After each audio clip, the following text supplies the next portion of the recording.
bom dia, boa tarde, boa noite. Eu sou Gabriel Guarino, sou pesquisador aqui do MET, fazendo pós-doutorado aqui no Departamento de Antropologia da USP. E hoje a gente vai apresentar mais um episódio do Diálogos MET. Eu sou a Bianca Barbosa Chisolini, também sou integrante do METS, doutoranda pelo PPGás, e agora sou também parte da bancada e vou tocar o programa junto com o Guarino a partir Ah, de agora. uma alegria te receber, Bia, agora na função Obrigada. de anfitriã, você que já esteve também aqui como convidada. Sim. Antes da gente apresentar nossos convidados de hoje, a gente vai novamente apresentar o projeto que a gente está vinculado, né? Esse é o Diálogos METs, o videocast vinculado ao projeto Artes e Semânticas da Criação e da Memória, um projeto temático financiado pela FAPESP e executado aqui na USP, junto com a Unifesp, a UFSCar também. Esse episódio, especificamente, vai estar ao ar logo logo no nosso canal do YouTube, Diálogos METs, né? Onde você encontra todos os episódios anteriores. A gente está na 8ª edição já do nosso programa.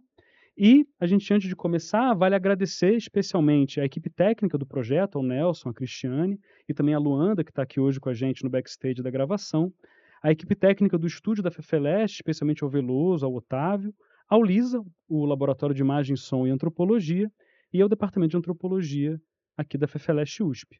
Importante lembrar que você consegue mais informações sobre o projeto, assim como o currículo completo de todo mundo que está trabalhando com a gente, as publicações mais recentes, no nosso site, que é o mets@fefelesh, fflch.usp.br, e na página do Instagram do projeto, o mets_projeto, onde a gente sempre coloca as atualizações. Bia, quer apresentar nossos convidados? Quero, vamos lá. Sucesso. Bom, tenho aqui à minha frente Gabriela Lages, é doutoranda em Antropologia Social pelo programa aqui da casa, o programa de Antropologia Social. Da Universidade de São Paulo, possui mestrado em Ciências Sociais pela Universidade Federal do Maranhão e graduação também em Ciências Sociais na modalidade bacharelado e licenciatura pela mesma universidade. Atualmente, ela colabora no LEAP, o Laboratório de Estudos de Antropologia da Política, também da Federal do Maranhão, e no ASA, Artes, Saberes e Antropologia, aqui da USP. Gabi também é educadora bilíngue do Museu Afro-Brasil Emanuel Araújo.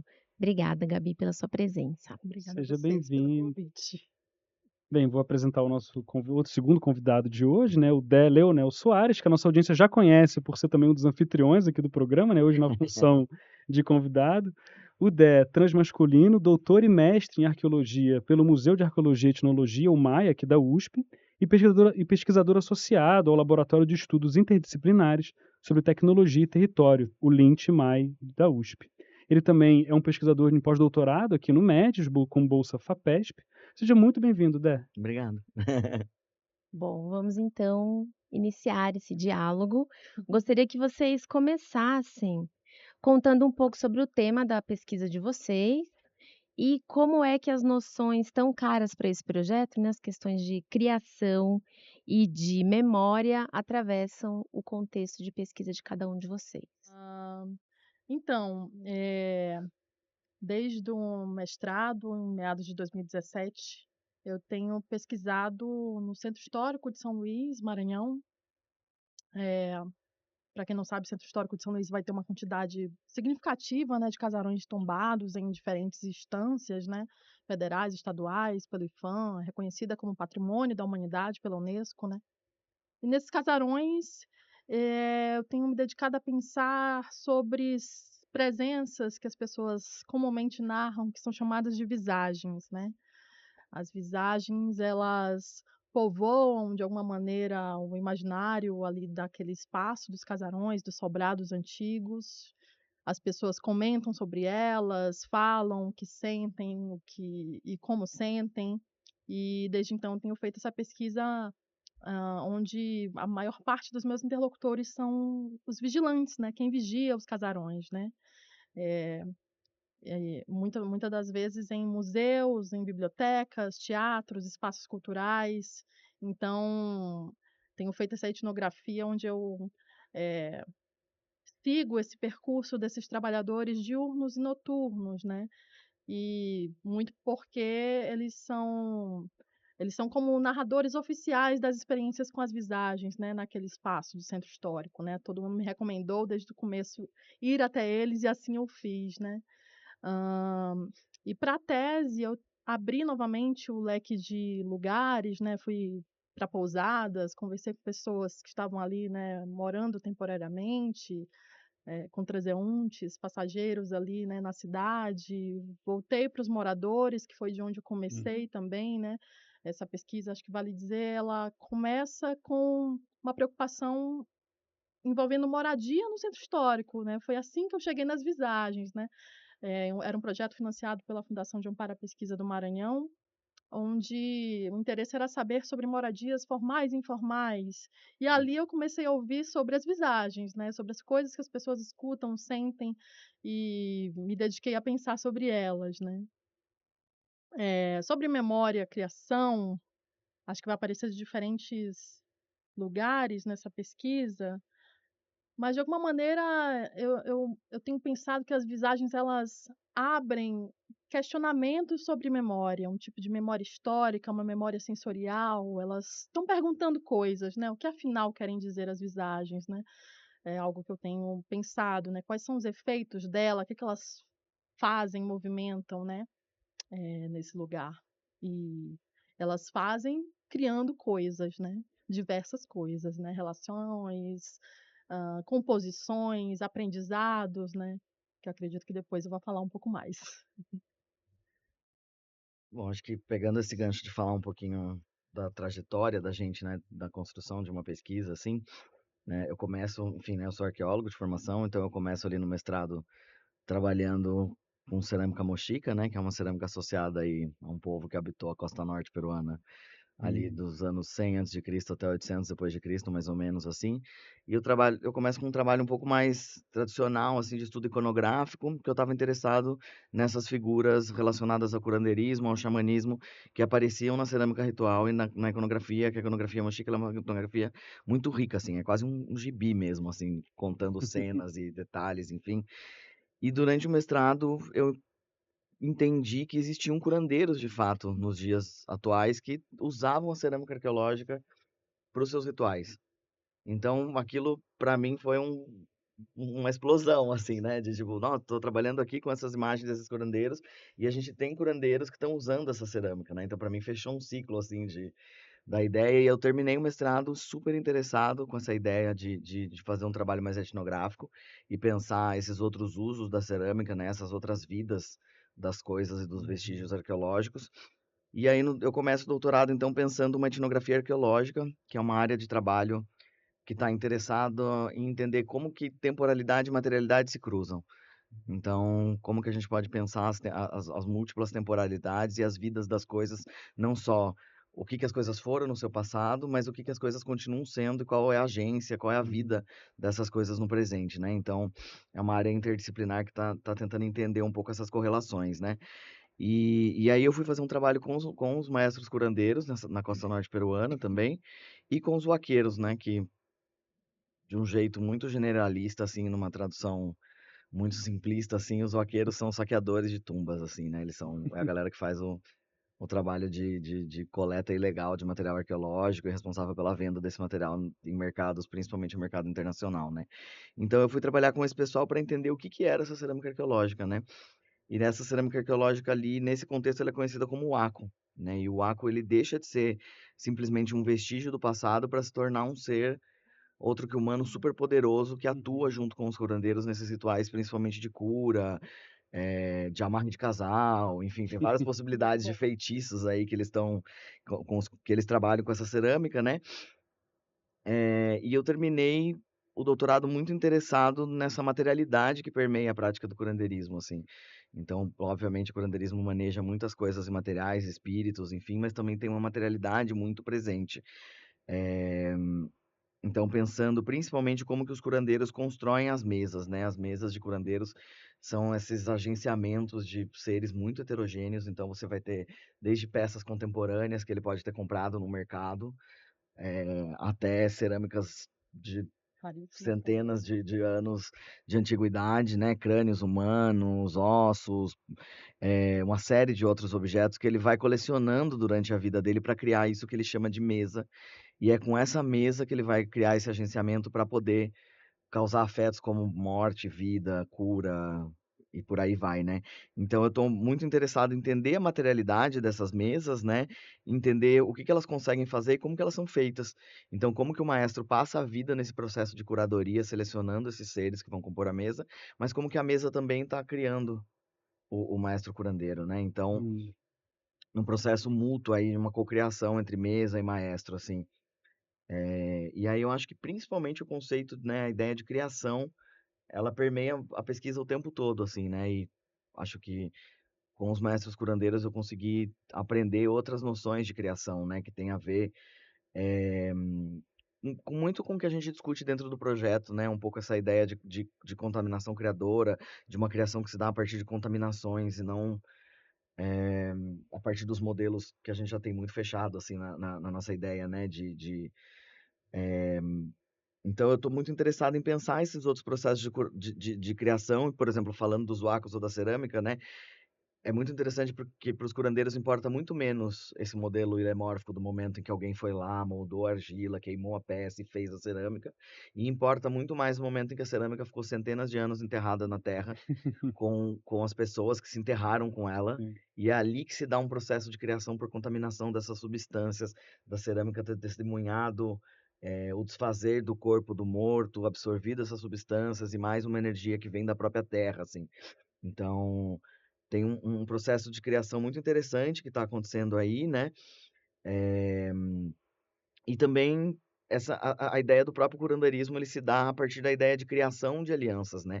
Então o curandeiro, ele tem que ser uma pessoa habilidosa, que é capaz de criar alianças com diversos seres, para estabelecer relações de aliança que fujam de uma dimensão da predação, né, porque são seres muito perigosos, então se você não sabe se aliar com eles, você corre sérios riscos, assim, né. Então, eu acho que a criação tá permeando tudo, assim, né, porque tem essa criação das relações, tem a criação de fazer família com esses seres, de criar uma casa junto com esses seres, mas aí eu posso continuar falando um pouco mais disso depois também, nas próximas perguntas, assim, né, principalmente essa questão de memória, de tempo, enfim. É, e fique à vontade também para perguntar um ao outro também das coisas que, enfim, estão se entrelaçando, porque de pronto eu penso que tem uma curiosidade, assim, que eu fico que tem a ver com esse regime de pensar essas criações de uma coisa que é antiga, né, enfim, esses casarões, coisas que estão, Uhum, enfim, me remetem a uma ideia de patrimônio, de uhum, antiguidade, mas que, enfim, criam os espaços para essas visagens acontecer, né, e ao mesmo uhum, tempo você está falando, né, Del, desloca, né, o que que seria a criação dessa peça, né. Uhum. Ela não é a fazedura ali do objeto num primeiro momento, mas é sobretudo as transformações que ele passa, né, que cria essa possibilidade de que ele tenha poder, né. Isso é muito interessante. acho que tem uma coisa que eu acabei não mencionando, né. O que são, afinal, as visagens, né? Eh, Elas vão aparecer de diferentes formas. São mulheres, crianças, animais, criaturas, rostos desfigurados, sombras. São presenças, hã, que jogam com o invisível, né, assim, presenças turvas, né. Eu gosto de pensar que elas têm uma forma de manifestação que é furtiva por si Uhum. só, né, elas passam, elas estão o tempo todo atravessando, né, paredes, entrando, e tem uma relação muito interessante com os subterrâneos, né, que eu acredito que se encontra com o trabalho do Dé, né, com os poços antigos desses sobrados, com os subterrâneos que não sabemos o que que eram, né, anteriormente, tem uma imprecisão também do que eram esses casarões. Muitos casarões em São Luís não vão ter dados, não vão ter registro histórico, né, e as visagens de alguma maneira elas estão provocando uma produção de memória, um registro sensorial, alguma coisa, né, através das manifestações delas. E elas vão ser, podem ser, né, e aí pensando nessa relação com o passado, podem ser antigos aristocratas, baronesas ou pessoas escravizadas, né. Tem uma história maravilhosa de um vigilante que vai me contar de uma mulher negra que aparece na janela e fica encarando ele, parecendo que está com muita raiva, né. Então eu acho que Se tem algo que a gente pode pensar sobre as visagens, é que elas estão aí, né, abrindo questionamentos, né?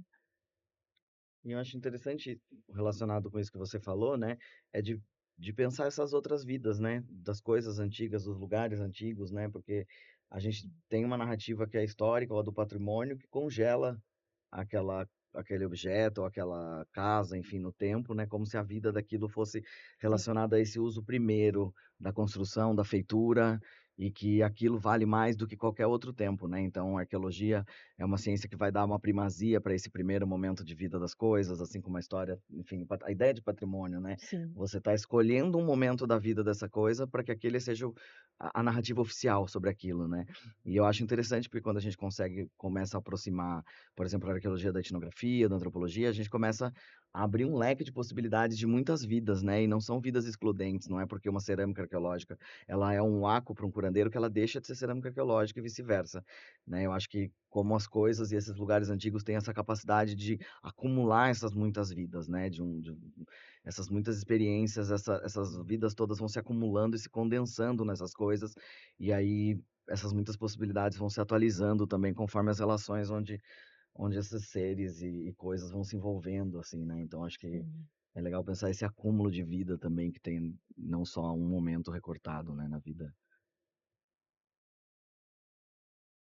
E eu achei interessante que nas 2 pesquisas apareceu a ideia de um passado que não é um passado que está intocável, como não é essa palavra, mas um passado que ele apresenta risco eminente no presente, Uhum. né, não é um Perfeito. passado que está isolado. Queria escutar um pouco mais vocês falarem sobre isso. Quais são os cuidados também, né, que vocês tomam, ou enfim, quais são esses riscos, mas também tem uma certa positividade, porque tem a possibilidade de criação de família, no caso do Dé, mas e no caso da Gabi? Enfim, queria ouvir mais sobre o campo mesmo, né, Tá. de vocês. Isso é interessante, porque o passado, ele ele é presente, né, é como se as visagens, particularmente, elas habitassem uma fronteira de tempo simultâneo, né. Elas estão lá, segundo as pessoas, elas são habitantes mais antigos daqueles sobrados e ali permaneceram, tendo uma relação com ele no passado, seja uma relação ligada a afeto, a uma vida construída ali, ou até mesmo de mortes trágicas, ou até desse passado colonial mesmo, em termos mais evidentes, né. E ao mesmo tempo elas estão se fazendo presentes no agora, né, as pessoas narram as experiências com elas no presente e dão indicações, inclusive, de que elas permanecerão ali, né, de que elas tendem a continuar ali, né. Em campo, isso isso também é até uma dúvida, né, de que afinal em qual tempo eu devo escrever, né. Visto que as pessoas narram experiências dos anos 90 ou de 2022 como algo do presente, né, como algo de que elas estão ali, né. E é interessante que o campo mesmo ele vai me contando ou encontrando essas histórias, né, a partir do momento em que eu acompanhei grupos chegarem em lugares, né, de funcionários ali, zeladores, vigilantes, funcionários de museu, a equipe ser mudada, chegar outras pessoas e as visagens permanecerem ali de alguma maneira, eh, con continuam existindo ali, habitando aquele espaço, né. Enfim. É, eu acho essa questão do tempo é bem interessante, assim, porque tem um certo deslocamento, assim, na ideia, né, porque tem uma concepção que ela é um pouco andina, assim, de certa forma, é que tempo e espaço andam juntos nos Andes, né, é muito difícil você falar de tempo, não falar de espaço, você localiza o tempo. Hum. Então, tem-se essa concepção de que o passado ele não é uma coisa que passou e ficou atrás da gente. O passado é uma coisa que está acumulada e que está no subterrâneo. Então o passado tem uma subterraneidade nos Andes, assim, né? O tempo do passado, ele é o tempo do enterrado, ele é o tempo do que está embaixo da terra, ele é o tempo dos mortos ou daqueles seres que estão ali embaixo. E o passado é um passado que nunca passou, na verdade, porque a partir do momento em que todo esse tempo está acumulado no subterrâneo, e esses seres que habitam o subterrâneo, eles têm uma agência e uma participação grande na vida presente, que é a vida, que o presente é a vida que se dá sobre a superfície da Terra, que é o que a gente chama de Hum, Kaipatia lá na Enquetia, é o que se chama de Kaipatia, que é o tempo presente e o tempo da superfície terrestre, e o Kupatia, que seria esse tempo subterrâneo profundo hum, e passado ao mesmo tempo, né? Então, passado e presente, eles não se separam exatamente. E aí eu acho que o Bergson é um autor muito legal para a gente pensar isso, né? De pensar como o passado e presente são coetâneos, como eles estão coexistindo Uhum. ao mesmo tempo. Eles são paralelos, né? Eles estão acontecendo ao mesmo tempo e existem intrusões de um no outro, assim, né? Então, a gente está falando de mundos que são diferentes, mas que também que Dialogam. dialogam e podem se conectar parcialmente, assim, né? Então tem um pouco dessa questão do tempo, que é interessante, assim, nos Andes, e para mim o tempo me ajuda muito a pensar essa questão, esse formato de tempo é muito importante para eu pensar as mesas, assim, né? Porque eu acho que as mesas dos curandeiros, ao mesmo tempo que elas são esses agenciamentos de seres muito heterogêneos, a gente também está falando de um agenciamento de temporalidades distintas, né? Porque você tem seres e coisas que habitam temporalidades distintas que estão coexistindo na mesma mesa. Então, uma ideia que eu terminei o doutorado um pouco com ela, mas que eu pretendo desenvolver ela melhor agora, é de pensar como que essas mesas elas constituem de certa forma uma dobra temporal, assim, né? São lugares de existência em que você dobra o presente sobre o passado e vice-versa, assim, de alguma maneira você dobra o tempo e você tem essas duas temporalidades agindo juntas e é só a partir disso que você consegue curar um paciente que está doente Uhum. ou causar a morte de um inimigo que está te causando a doença. Então é muito interessante porque é pensar essa dimensão temporal do assemblage também, né? Não só assemblage no sentido da heterogeneidade dos componentes, mas também da temporalidade, assim. E aí eu acho que isso tem N implicações para pensar memória, por exemplo, né? O que é pensar memória a partir de um passado que não passou, né? Uhum. Então a memória ela é só uma lembrança do que foi, mas não foi, tá ali, tá presente. Esses mortos estão presentes o tempo todo, então é memória do que exatamente, né? É uma Uhum. memória presentificada, é uma existência real e não só uma lembrança, né? Eu acho que tem aí algumas questões interessantes a partir disso, assim. Bom, quero fazer uma pergunta para a Gabi agora. Me ocorreu, te perguntar sobre esse tempo que navega sobre esses casarões e essas visagens e esses vigias que são testemunhas desse presente e passado que fica o tempo inteiro navegando. Me ocorreu te perguntar, se essas visagens e se você pensa essas visagens como elementos patrimonializáveis desses edifícios, pensando que elas também são testemunhas desse passado, né, porque você está lidando vocês 2, né, estão lidando com experiências sociais, por exemplo, a escravidão, a colonização, a violência do contato, mas também experiências sensíveis, como os ruídos, os odores, as Uhum. plantas que curam, rituais, mágicos, que transitam num jogo que é incessante, né, entre presente e passado, mas tem futuro também, né, tem muito presente e passado, como vocês Uhum. falaram, mas tem algum indicativo também de futuro? De passado e futuro, presente e futuro, algo Sim, assim. sim. E aí me ocorreu te perguntar também, Sobre sobre isso. patrimônio, né? Bom, é interessante que a maior parte dos meus interlocutores são os vigilantes e a relação deles com as histórias de visagens, as experiências de visagens, fazem deles narradores fazedores de uma contranarrativa patrimonial, né? Eh, Porque a gente está falando de funcionários que não são necessariamente autorizados a falar sobre patrimônio, né? Mas que estão ali nos museus e pode-se pensar até funcionários muitas das vezes invisíveis falando sobre invisíveis, né? A maioria desses trabalhadores são pessoas racializadas, trabalhadores, E desculpa te interromper, Gabi, mas Vai. eles são muitas vezes eles não são técnicos, né, eles são terceirizados, eles são Funcionários sim. terceirizados, e essa terceirização faz deles em um vínculo super instável, Hum, né? Quando eu menciono que eu acompanhei grupos chegarem e saírem, tem a ver com isso, tem a ver com a troca de empresa da licitação, que troca hum. todo mundo do setor da cultura e chegam novas pessoas e assim vai, né? Então, eu acho que esses funcionários estão criando coisas, noções, sensorialidades, contranarrativas sobre o patrimônio, nada românticas, inclusive, nada que vai colocar esses sobrados como uma coisa mais incrível e linda, né? Uhum. Sem pensar nas visagens que emergem deles, né? E que estão ali parecendo dizer outras coisas, né? Parecem estar falando, não sei, de sofrimentos, de memórias insurgentes, insubmissas ali, né? E pensando em memória, acho que é isso, né? Eles estão de alguma maneira, as pessoas traçam diferentes relações com essas presenças, né? Eh, Inclusive, vão ter museus em que as pessoas vão começar a compor espaços para melhor lidar com elas, se tornam Uhum. conhecedores de onde aparecem, como aparecem, né? Quais datas costumam aparecer mais, né? Se é no primeiro pavimento, segundo pavimento, nos quintais, nos subterrâneos, nos, nas áreas de baixo, nos corredores, né?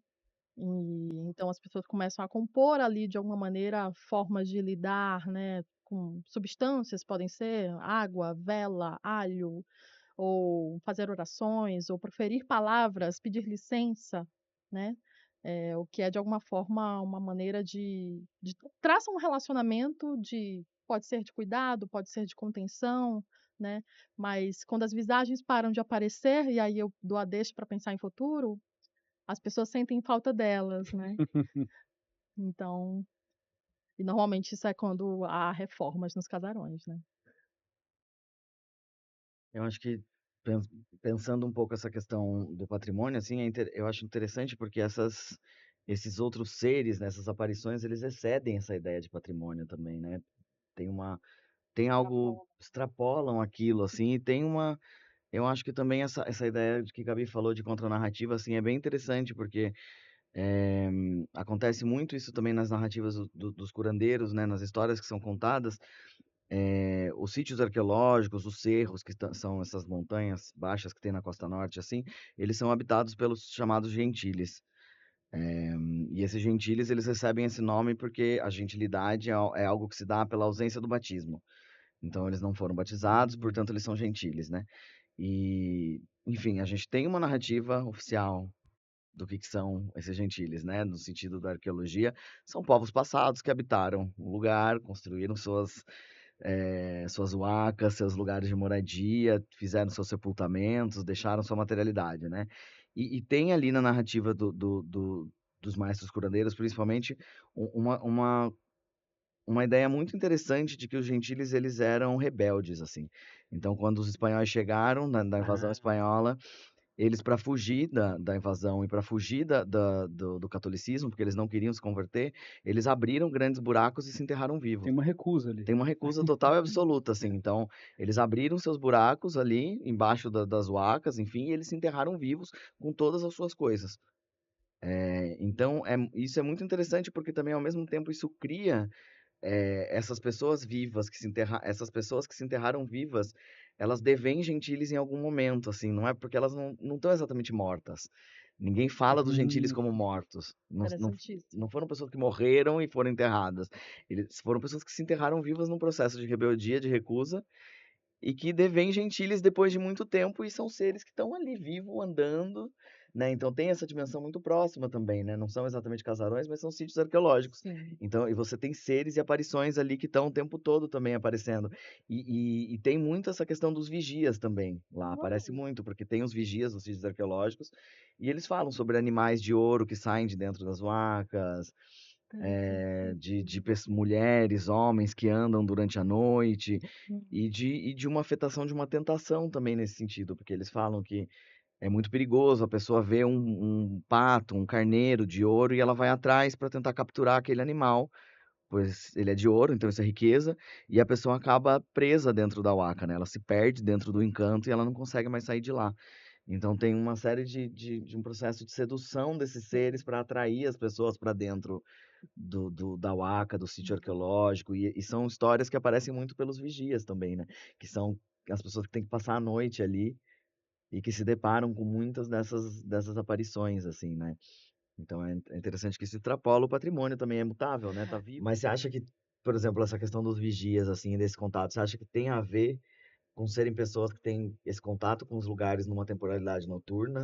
Eu ia perguntar justamente isso. Ou isso também está associado ao dia? Você acha que o que facilita esse contato é porque elas estão lá à noite também? Ou não tem a ver? Dia também é a mesma coisa? Olha, falando aqui muito através do meu campo, antes eu tinha a ideia de que não, dia e noite, tudo a mesma coisa, até porque as pessoas me narravam muitas coisas de dia.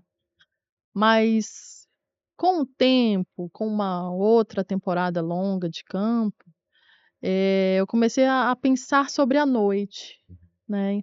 A noite e aí pensando no Centro Histórico de São Luís, ela vai ter algumas camadas, eh, que vão compor ali um horário preferido das visagens, né. Narram muito ali a partir da meia-noite, que é como se a noite tivesse camadas de noite, sabe? Os Uhum. vigilantes me narram, né: "Ah, a partir de meia-noite eu não vou mais, só volto a partir das 5 da manhã, que é quando a noite está indo embora e o dia está surgindo". Então eu comecei a achar isso de uma genialidade, de pensar essa noite, né, como uma passagem, um portal que se entra e que se sai, necessita cuidados, atenção, né. Os barulhos dos humanos ficam mais tímidos à noite, né, você vai ouvir o seu próprio barulho, né. E os barulhos das visagens, né, os passos, os ventos que derrubam coisas, as vozes, né. Então é uma noite que ela é composta de diversas dimensões que são específicas ali, que favorecem a vinda das visagens e a ida delas embora com a chegada da luz do dia, né. E uma coisa interessante que eu comecei a pensar, que eu nunca tinha atentado, é que as visagens elas gostam do escuro. Uhum. Até de dia elas apareciam nos lugares menos frequentados, escuros, pouco habitados, né. E durante a noite uma das formas de manifestação delas envolve muito brincar com as luzes, né, acender as luzes, apagar as luzes. Apagar, acender, né, jogar com as ações dos humanos também, né, movimentar eles de alguma forma através da luz, da eletricidade, né. Eu Então pergunto isso porque, enfim, né, na costa norte peruana tem um pouco essa correlação dos horários também, assim, né? Tem-se a ideia de que a noite é um momento em que os limites entre mundos se suspendem um pouco, né? total. E aí lá eles têm alguns horários mais marcados que eles chamam de mala hora, que é às 6 da manhã, meio-dia, 6 da tarde e meia-noite. Que Olha são só. são os horários onde os mundos se encontram mesmo e as coisas estão mais permeáveis, Que assim. perigo. Sim, Ora. sim, É perigoso, por exemplo, passar nesses horários em frente de um sítio arqueológico, em frente de um cerro. São interessantíssimo. horários onde essas coisas estão mais suspensas Mais também. vulnerável, né. No meu campo isso também vai aparecer, muito com o anoitecer, né, anoiteceu, não vou mais para determinados Hum. lugares. Ou se vou, me benzo antes, né. Se vou, faço alguma tática para estar ali, né. E do dia suspender novamente, né, assim, é bem comum.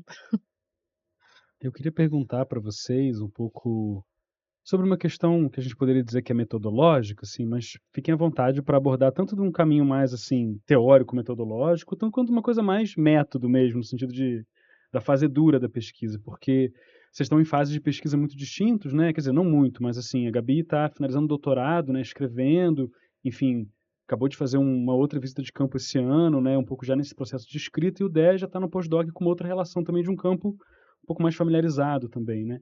E a minha dúvida é um pouco como que vocês captam, né, não só, claro, na escuta das histórias, mas como que vocês captam no sentido também de registro, né, fotográfico, sonoro, dá para gravar uma visagem, dá para Aham. fotografar uma cura, né? Como é que isso acontece, assim? E nesse sentido, como se faz, né? Como é que é a presença de vocês nesses espaços também de campo? E claro, né, eu estou perguntando isso também porque acho que tem uma coisa bacana do encontro nosso aqui de pesquisa junto, é que a gente tem campos etnográficos muito distintos, né, que se encontram Aham. por problemas comuns e às vezes por estratégias, né, problemas semelhantes no sentido de o que a gente faz lá em campo, né. Então, se vocês Uhum. puderem falar um pouquinho desse desafio da etnografia, né, que claro, também é um desafio de escrita, eu imagino, né. Sim. Interessantíssimo isso, Gabi, porque eu eu gosto na última longa temporada que eu passei em São Luís, eu gravei com um gravador muito bom, as pessoas me contando as coisas, né, e ouvindo esses arquivos para transcrever e tal, eu percebia que as pessoas imitavam esses sons, né. Por exemplo, no meio da gravação, a gente podia ouvir né, as pessoas imitando, né, performando os sons das visagens, assim, né. E isso virou um arquivo bastante interessante que eu quero fazer alguma coisa algum dia, né. Mas esses registros, eles têm de alguma maneira algum limite meu, porque eu eu ouço quem sente, quem fala sobre as visagens, né. Eu pesquiso os pesquisadores das visagens, eu gosto de pensar assim, né, porque as pessoas dão uma atenção interessantíssima a elas, né, elaboram sobre elas, sobre si mesmas, né, sobre as noções que elas provocam, né, esses limites entre corpo, matéria, espírito, né, sensorialidade mesmo, né.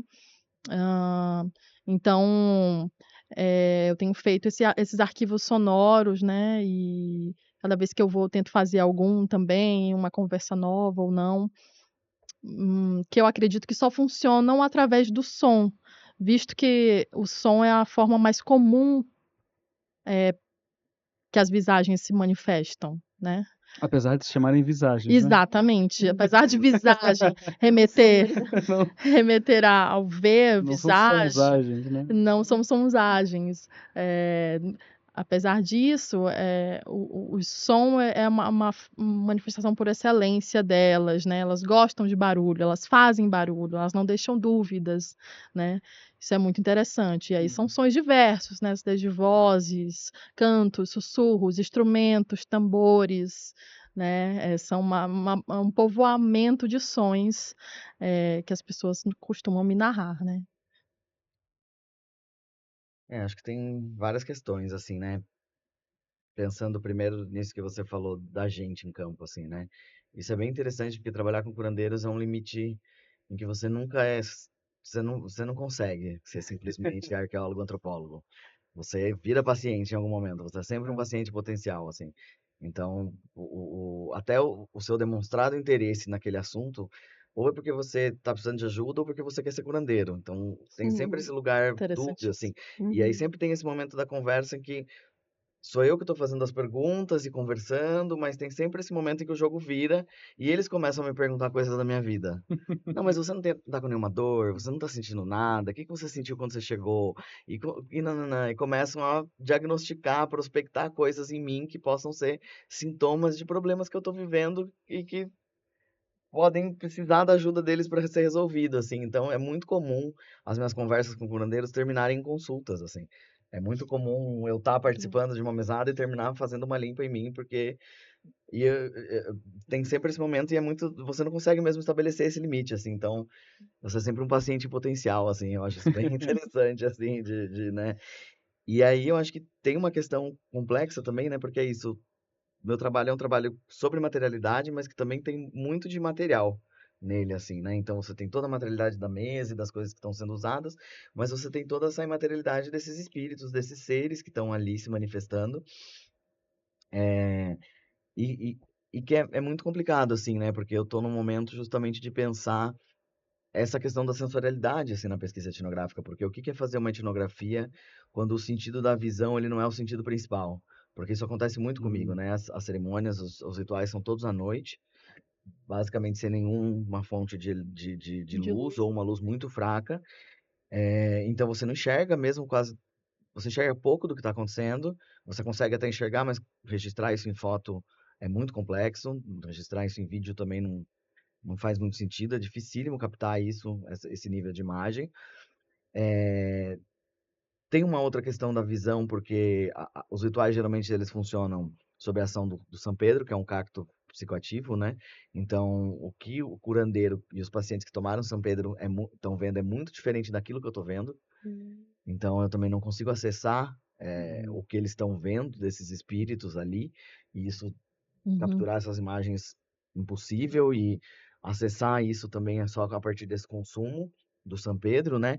Então, a gente já tem um equívoco também sobre o sentido da visão, assim, sobre o que significa visão, né? Porque eu senti muito isso no doutorado, né? Que várias vezes eu e o curandeiro, a gente estava olhando para a mesma peça, para a mesma cerâmica.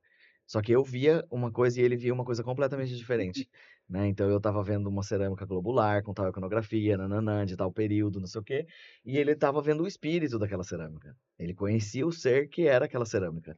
Então, tem um equívoco também do que significa visão, né? E eles têm muito essa ideia de que para ser curandeiro você tem que ter visão. Só que ter visão é diferente do que a gente considera visão, né? É ver esses espíritos, é acessar esse outro mundo, assim.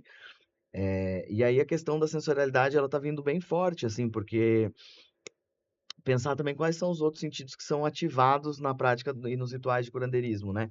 E aí me lembra muito do que a gente viveu no segundo Sim, né? Com a apresentação do Pedro Pitarch, quando ele estava falando do olfato, por exemplo, né? E da maneira de como se dá a comunicação entre humanos e espíritos, assim. E me fez pensar bastante, porque eu acho que ali na Costa Norte, né, em Lambayeque, onde eu estou trabalhando, tem uma relação muito próxima, no sentido de que o olfato é um sentido muito, muito importante, né? Porque tem-se essa ideia de que os gentiles, esses espíritos antigos, eles apreciam muito o perfume, eles já usavam Nossa. perfume na época de vida deles, sempre gostaram de perfume, então o perfume é algo que eles reconhecem no mundo, porque eles não conhecem o mundo atual com todas as suas coisas, mas o perfume é algo que eles entendem e que eles apreciam. Então, o cuidado com a mesa, a cerimônia toda passa por jogar muito perfume o tempo todo em tudo. Porque o perfume ele consegue criar uma conexão, ele cria uma espécie de um campo sensorial que coloca o curandeiro, o paciente, os espíritos, a mesa, todo mundo em relação a partir do olfato, assim, né? Então, e eles falam da importância de usar um perfume que é cheiroso, um perfume que é bonito. Eles falam do perfume ser bonito e do perfume impregnar no corpo. Tem que ser um perfume que você passa e você fica dias com eles. Porque, Sensacional isso da confusão, né, do perfume bonito, né, que sim, normalmente a gente associa ao ver, né, sim, assim, ver algo bonito. Não, o perfume ele é bonito, né. sim. Genial. E tem essa ideia de que o perfume ele é algo que o espírito se impregna dele e leva pro seu encanto também. Uau. Então tem algo que tem uma conexão entre mundos que acontece pelo perfume, Uhum. né? Então aí eu tô nesse desafio agora de pensar essas outras possibilidades sensoriais dentro de uma etnografia, para além de só descrever o que eu estou sentindo, né? Acho que não é sobre Sim, isso, sim. de descrever o que eu estou sentindo naquele momento, mas como explorar a sensorialidade para conseguir registrar ou para pensar esses espíritos e essas outras presenças, né? Porque às vezes eu entendo muito mais o que está acontecendo por um som, por um cheiro, do que pelo que eu estou vendo. Uhum. Isso é interessante também do protagonismo da visão, né, é como se o seu campo ele fosse anti-registro ocidental, né, de alguma forma, né. Não é para filmar, não é para gravar, nenhum tipo desses mecanismos de registro que a gente tem, né. Só fazendo um link também sobre isso da sensorialidade, o olfato também vai aparecer no meu campo, as visagens também elas espalham cheiros, né, fragrâncias, né, de fogo, de fumaça, de perfume também, né. Eh, mas é interessante pensar nesse alargamento sensorial que essas presenças provocam, né. Não é só ver ou ouvir, ou é também temperatura, é também, né, sensação de materialidade, de que tem alguém ao seu lado, de que tem alguém seguindo você, né. E qual que é o Hum, sentido responsável por qual fazer que é o você sentir sentido? que tem uma presença na sala, por exemplo, né? Exatamente, exatamente. Tem uma coisa valiosa nisso que vocês estão falando, que me lembrou uma conversa que eu tive com a Bia, deve ter mais de ano isso, que a gente conversava sobre essa coisa curiosa que a gente costuma falar das nossas pesquisas. A gente fala, por exemplo, eu pesquiso os ruacos, ou eu pesquiso as visagens. E para quem não trabalha com antropologia, isso dá uma impressão de que existe um objeto de pesquisa no qual a gente tem acesso direto, Uhum. né? E Uhum. não que esse objeto não exista, muitas vezes ele existe. Mas o que interessa a gente não é ele por si, né? É ele com as pessoas. Né? Foi muito Sim. bonito o que você falou, Gabi, de que eu pesquiso, que é isso. Quem Os pesquisa pesquisas. a visagem, que na verdade não é você, né? São as Sim. outras pessoas, né? Isso é muito legal. Né? Uhum. Sim. Você lembra desse papo, Bia? A gente Não. falava há muito tempo. Muito bom. Mas se você Muito bom. quiser elaborar sobre ele, tudo bem. Porque eu acho que ele é um papo que a gente estava tendo acho que justamente por conta dessa questão do bordado que a gente estava falando, eu acho. Uhum. Tem a ver um pouco assim, a ideia de que você, não que o objeto em si ele não tenha valor, mas é que o fato é que ele desprovido desse contexto que envolve as relações com as pessoas, Ah, sim. né, ele rende pouco até em termos de Sim. pesquisa, né? Essa que é a Uhum. graça, talvez, da antropologia, né? É. A gente precisa de alguém que nos dê a gentileza de ser recebido. Exatamente, exatamente. Não, exatamente. Essa Então, gente... mais do que trabalhar com os curandeiros é trabalhar com quem de fato se relaciona com esses seres, Exato. Uhum. né? Sim. Quem de fato vive e cria um cotidiano de relação com esses espíritos, né? Com quem está fazendo família, com quem está vivendo o seu dia a dia, vivendo com esses espíritos dentro da casa, assim, né? Uhum. E não só, enfim, né? Sim. Eu Sim. queria perguntar para vocês para o pessoal que está ouvindo a gente, que está assistindo o programa, onde a gente acha mais informações sobre essas coisas que vocês estão contando para gente, seja publicações de vocês ou referências legais que vocês acham que podem ser bacanas de procurar. Acho que eu tenho algumas indicações. Vou começar indicando um filme que acho que pode ser legal de pensar essa composição das presenças que agem ali nos espaços, muito relacionado a um contexto cultural específico, né, que é um filme que chama Atlantique, da Mati Diop, é uma diretora senegalesa, interessantíssimo. Eu acho que está em algumas dessas plataformas de streaming. E acho que pensando em teoria, né, em pesquisa, tem uma pesquisa que eu acho tem muita coisa vai ter muita coisa em inglês e em outros idiomas, mas esse livro está traduzido. É um livro que chama Espectros de Batebá, Memórias e Narrativas do Massacre de 1953 em São Tomé e Príncipe, da Inês Nascimento Rodrigues. Hã, ela é uma antropóloga portuguesa e fez essa pesquisa muito pensando essas presenças, esses fantasmas, né, que retornam, né, para repensar essa coisa da memória de um massacre, né, em São Tomé e Príncipe, né. E sobre a minha pesquisa tem um textinho que está na .urb, onde eu vou refletir sobre os ventos, ventos e visagens, né, se chama Sobre as Formas de Sentir os Ventos, que é um texto introdutório para pensar essas manifestações outras de presenças, né, nesses casarões, os quais eu tenho me dedicado a pensar. É isso. Que demais. Bom, acho que eu gosto muito dessa discussão da sensorialidade, né? Principalmente a interface disso com a arqueologia, assim. Então é um livro que eu já conversei bastante com o Gabi sobre ele, né? Que é o Archaeology of the Senses, de um arqueólogo chamado Yanis Ramilax. Ele é o cara que concebeu essa ideia de etnografia arqueológica, né? De se fazer uma etnografia pensando a materialidade e a temporalidade, né? Enfim, tem uma tradução para espanhol desse livro, eu acho. Ele é bem legal porque vai correlacionar com essa coisa da sensorialidade. E acho que assim, sobre o meu trabalho, eu tenho 2 artigos. Um chama Working with Wacos, num periódico aí de arqueologia. E eu tenho um outro que chama Bem Perfumados e Bem Refrescados, que é é um artigo justamente sobre essa relação com os odores e o cuidado com a mesa, assim. Muito bom. Aí dá pra encontrar por ali também, depois eu mando a referência. Que demais. Lembrando que essas referências que nossos convidados estão falando estão na nossa descrição também do vídeo no YouTube, né? Então a gente consegue acessar por aqui. É só isso tudo, Bia? É só isso tudo. Esperamos vocês no próximo Uau! Diálogos Eu Match. quero novamente agradecer, né, aqui ao estúdio da Fefeleste pelo zelo em receber a gente, mas também com todo o trabalho de edição, de pós-produção, ao Veloso, Otávio, Luanda, que está aqui com a gente. E lembrar, né, que a gente vai colocando sempre informações sobre esses projetos, né, os textos novos, né, dos pesquisadores e por aí vai, no nosso site, o metis.fefeleste.usp.br, seguir nossa página no Instagram, o Metis_Projeto, onde a gente coloca informações, e também nosso canal do YouTube aqui, Diálogos Metis. E a gente se vê no próximo episódio. Muitíssimo obrigado, gente. Obrigada a vocês. Obrigado. Obrigada.